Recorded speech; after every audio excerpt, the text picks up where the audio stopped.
I wanted to read this passage from a text by Veronica Gago, who was one of the leaders of the Argentina's feminist movement, which shows how also the struggle for abortion rights, which, by the way, in Argentina ended with finally the legalization of abortion for the first time in the history of the country. So even the struggle for abortion rights is conceptualized as a struggle over politics and society as a whole. So, for example, Veronica Gago writes, the green scarf, which was the symbol used by the Argentina's feminist movement in its demonstrations for abortion, the green scarf has become a symbol of struggle, an image that weaves together with diverse battles. Recently, we have seen it waved in the Chilean revolt, where there has been exciting feminist leadership, warned on the wrist of transfeminist protesters who took to the streets during the crisis in Peru, and also stamped on feminist and queer candidates in the municipal elections in Brazil. Again, beyond the legal situation of abortion in each country, the green worn on the hands of militants expresses a dispute over the very meaning of sovereignty and for expanding the bodies and collectives that can participate in political decisions. It incorporates ways of living, of combining demands, and of proposing political alliances that impregnate different conflicts with feminism. It expresses resources of self-defense when it comes time to put one's body on the line in public space. Sorry, okay, let me stop sharing. So to conclude, looking back at what the feminist movement, this feminist movement did, I think there are a few important lessons that we can learn and utilize for today. The first lesson is that, in fact, it is possible to organize in such a way as to involve millions of people and even have them strike, lose a day of work and so on the basis of demands and ideas that challenge society, the way in which capitalist society is organized as a whole, while at the same time also focusing on the specific needs and demands of women and gender non-conforming people. So in other words, what the movement did was not to, let's say, make abstraction or neglect what are the specific needs of women and gender non-conforming people so that we can ally better with other sectors of society and create mass movements and so on. On the contrary, the movement was always anchored in a critique of patriarchal relations and in a critique of the way in which this, also in which capitalism disproportionately impacts on women and gender non-conforming people. But starting from this specific critique, so from these specific needs, desires, and standpoint, the movement expanded its view, its vision to the whole of society by proposing also forms of struggle that could involve different sectors of societies, and including men, and also by putting forward an ideal of universal liberation, let's say, for everybody. The second element that is particularly important for today is that this movement didn't make the same mistakes of previous movements that took place in the Western part of the world. In other words, the question of racism and colonialism were at the center of the struggle in various ways. For example, the movement learned from Black feminism and especially intersectionality theory. It organized in Latin America in such a way as to put the conditions and needs and struggles of Mapuche women, for example, or other colonized people at the forefront. In Europe, the large majority of the feminist strike movements put at the center the question of immigration by fighting for an open border politics and criticizing the European Union's politics on immigration and so on. So the question of racialization, racism, racial oppression, and colonialism were really at the center. And once again, the movement showed that it is possible to create mass struggle, an effective mass struggle capable of winning important victories, while at the same time putting at the center the needs and conditions and perspectives of the most oppressed and the most marginalized and exploited. Thirdly, the organization of the strike was particularly important because it put the, besides, what I said earlier about social reproduction, the centrality of women's work and so on, it also puts the emphasis on the necessity of coming up with effective forms of collective struggle. And strikes is one of the most effective forms of struggle we have, because the real social power that the oppressed and the exploited have is the power of withdrawing their labor from society. And what is quite important is that the movement included also those who do not work formally in the formal labor market, and show that the necessity, or in fact, of involving in strikes also unemployed people, precarious people, people working in the popular economy, and so on. Now, this all of this, I think it is particularly important today, especially because if we look at the situation in which we find ourselves, with the rise of far-right governments all over the world, Italy, which is the country I come from, just elected the first post-fascist government of its history. We don't know what is going to happen with the midterm elections in the United States, but abortion is clearly seriously under attack. In fact, the Supreme Court just basically reverted the previous decision, Wade versus Roe, that recognized abortion as a constitutional right. So abortion is not a constitutional right anymore in the United States. In Brazil, despite years of horrible government, Bolsonaro is actually a serious contender for the presidential election. So in other words, we are in a very dire situation, and the rise of the far right all over the world concretely means direct attacks against LGBTQI people and against women and against immigrants, obviously. So these are really like what is going to unify, let's say, the far right across the world. So the problem we have is how to resist this. Of course, the feminist movement, if we have to draw a balance sheet of what happened in the past years, it gained very important victories. Also, it faced some defeats. So in other words, it was not all working effectively and so on. But at the same time, we need to take into account that changing things is very difficult, and it requires a great deal of organizing, mobilization, and continuity in organizing. So the balance sheet we should draw from this movement should not only be based on what the movement managed to win, but also what the movement created in terms of analysis, theories, and practices that we can actually use today in relaunching our struggles, in creating processes of collective empowerment through mobilization and opposing, because this is probably the first urgent task we have in front of us, opposing the rise of the far right all over the planet with the misogynistic and heterosexist politics these far right governments will put forward.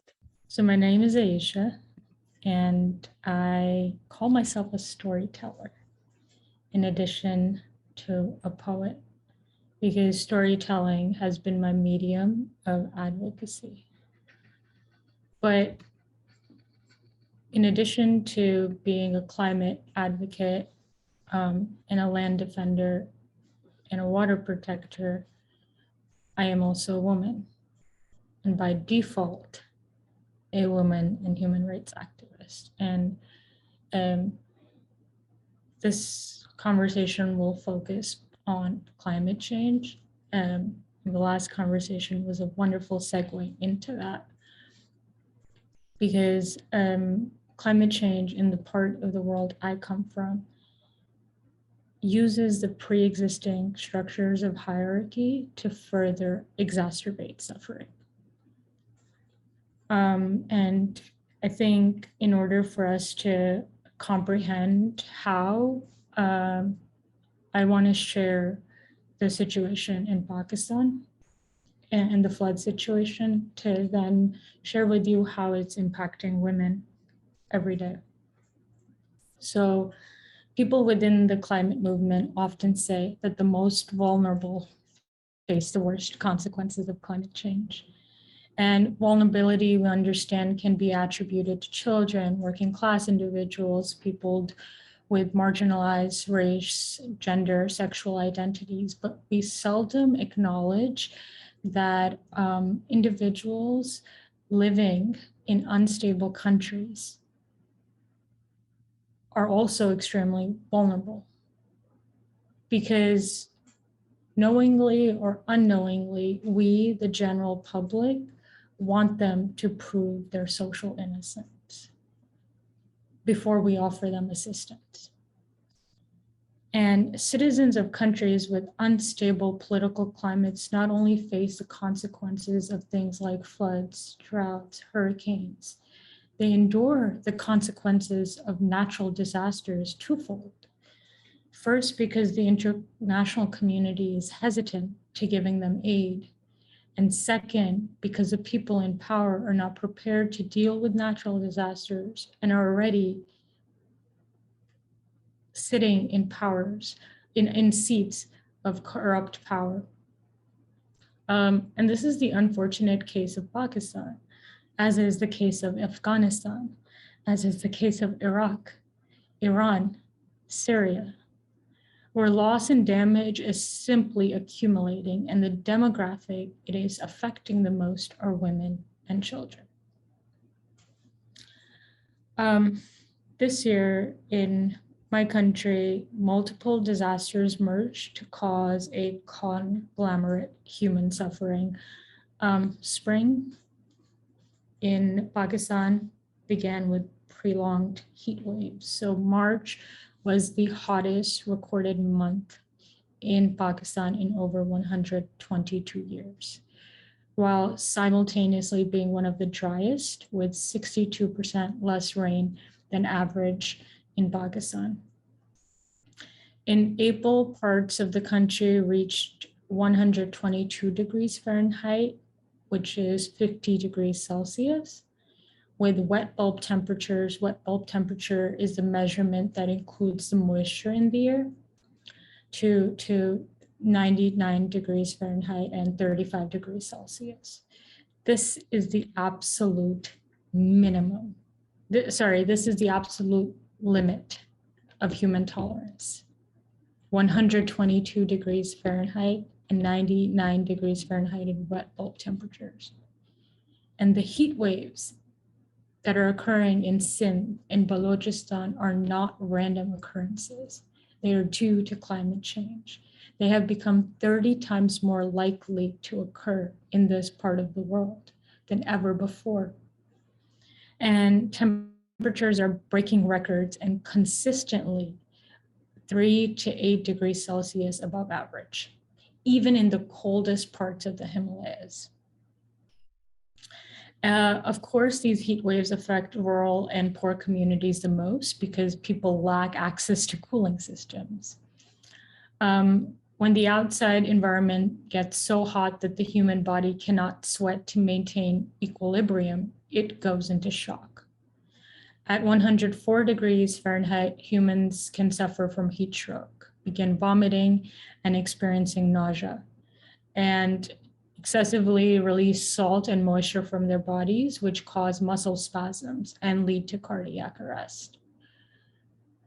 The severe heat and drought, and then the resultant water shortages, pushed the part of the country that my family is from to declare a climate emergency in May.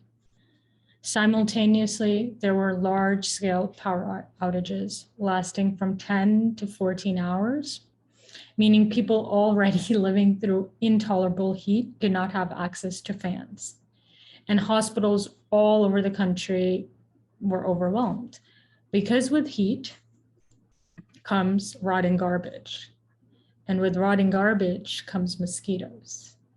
And mosquitoes bring cholera and dengue and malaria. And so our healthcare system collapsed in real time, and the situation just kept getting worse. In between June and July of this year, 90 people died.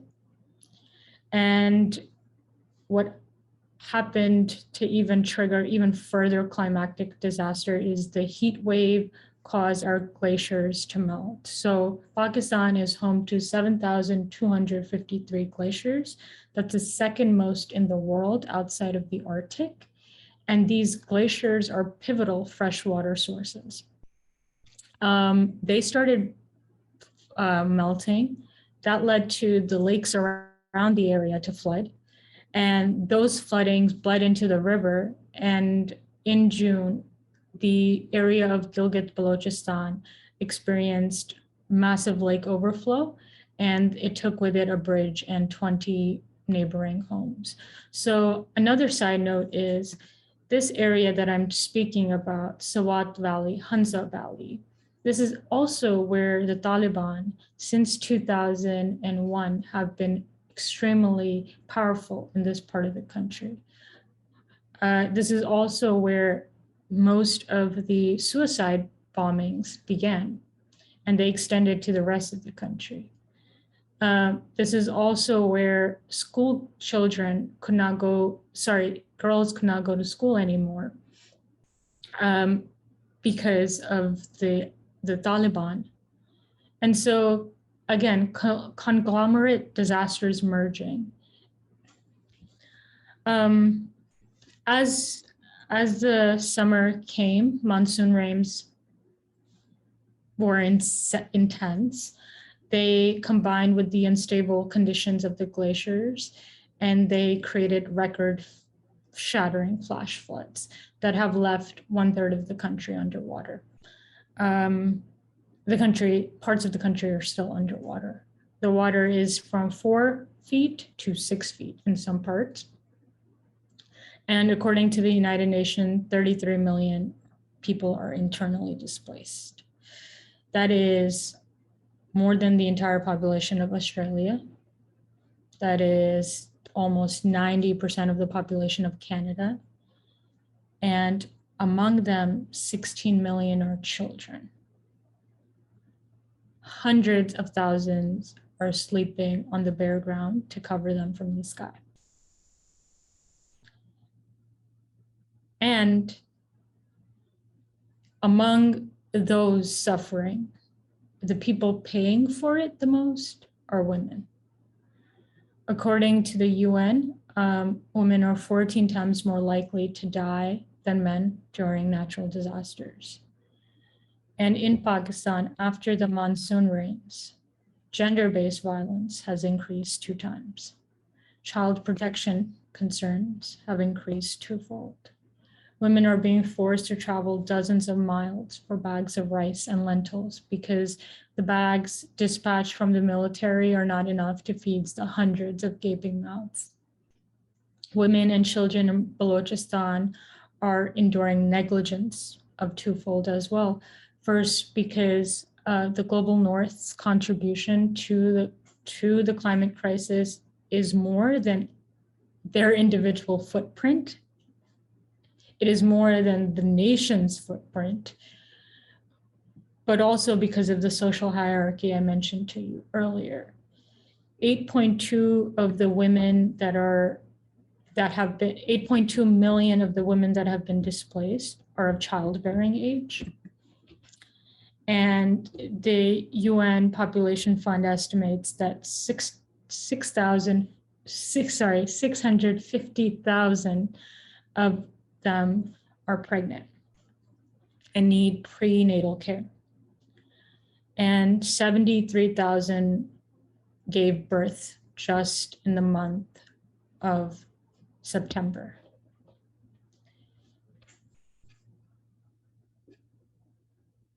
Pregnancies and childbirth cannot wait for natural disasters to end.